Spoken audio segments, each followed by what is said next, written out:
So apa pendapat tuan dengan orang kata apabila ambil buruh luar menjimatkan kos, tapi kita punya masyarakat sendiri ataupun rakyat kita sendiri kurang peluang pekerjaan di situ? Okey, baik tuan. Dalam bidang pembinaan ni kan, lagi kita di negara Malaysia kan, ada yang mengatakan untuk nak mendapat pekerja yang nak menjimat kos pekerja, kita ambil buruh daripada luar lah, orang kata. So apa pendapat tuan dengan orang kata apabila ambil buruh luar menjimatkan kos, tapi kita punya masyarakat sendiri ataupun rakyat kita sendiri kurang peluang pekerjaan di situ?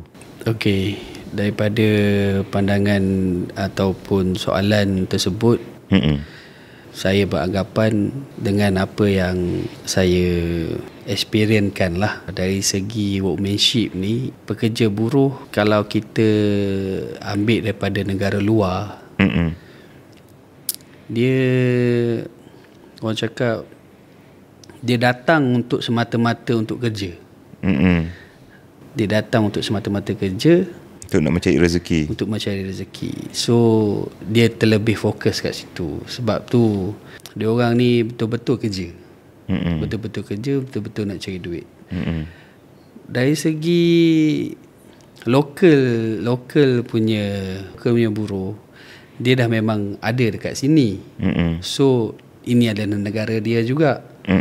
So whatever kita bagi task ke apa, dia boleh banding-bandingkan. Dia rasa benda ni tak kena, dia boleh lompat sana.